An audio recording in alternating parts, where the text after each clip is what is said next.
The hidden driver of the Southwest Florida real estate market. This is Jeff Dumbarello. I'm the director of the Southwest Florida Real Estate Association and the broker of Steelbridge Realty, here to share some knowledge with you. Understanding trends. Everybody talks about trends, but what exactly really is a trend? The verb version of a trend is to have a general tendency, set of events, conditions, or opinions.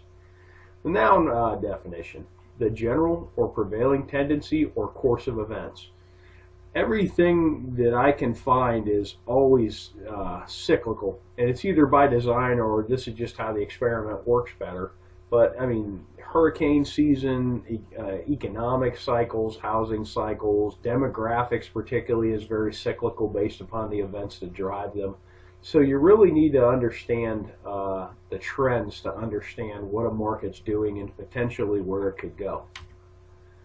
The base driver of the Southwest Florida market is retirees. They really are a base driver and a somewhat hidden driver. If you're not working or living in a retirement-based area, you tend not to notice it. If you live in some areas of particularly, say, South Fort Myers and some of the younger neighborhoods, you really wouldn't know retirees are base drivers because everybody around you is 40 with 3 kids. But a retiree is a person who's retired from a working or professional career.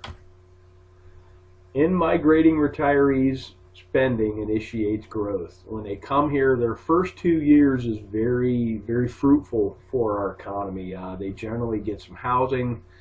I noticed they buy cars, they buy boats, they buy brand new Harleys. Sometimes they buy all of that. Furniture. The first 2 years, there's a great study from the University of Arkansas. It's an older study, but it really showed some neat effects of, especially the first couple of years, of retirees spending and how it affects the economy. New jobs are created because they're a new demand. The neat part about the demand is most of the capital they bring from outside the market. So particularly if they're not working and retired, they literally just bleed money into our economy. And then some households, they build new houses. Some of them rent, some of them purchase. All of which creates jobs and income. How do you check this? Well, the U.S. Census. It's an official enumeration of population. They've been doing it for a very long time. One particularly useful set of data is the count of live births. They have a lot of data sets, and if you've never been to the census page, you can download most anything there with the click of a button. It goes right into Excel, and you can work with it. And this is how you can project and extrapolate current and previous retiree trends. How do we know this to be valid? Through analysis, it's been determined that 62 years of age appears to be the age to trend. I have trended ages 55 all the way to ages 70 against our sales counts. 62 is really the age to look at. The simple math always sheds the most illuminated path. Okay, our market crashed in 2005 through 2007.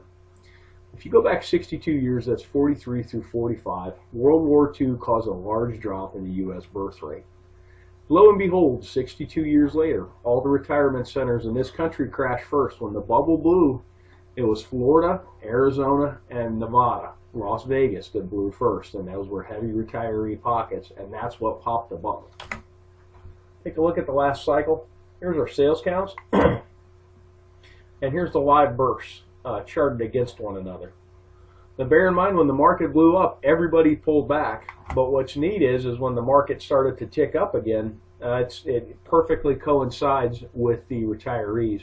March of 2008 was the first time we had a year-over-year sales increase in sales counts, and that perfectly correlates with the beginning of the baby boomers.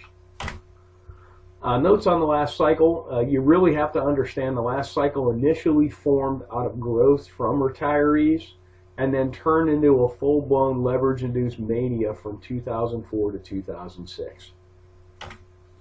So what do these trends project about 2016? Well, we're going to talk about that at Real Estate Roadmap 2016. It's going to be October the 20th, Tuesday, 5 to 7:30.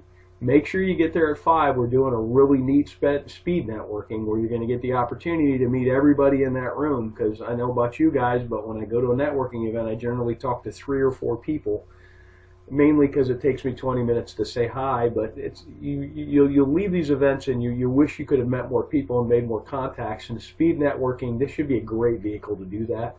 It's at the marina at Edison Ford. And there's a link to this below this video if you have any questions. Thanks for watching. I hope this information is useful to you, and make it a great day.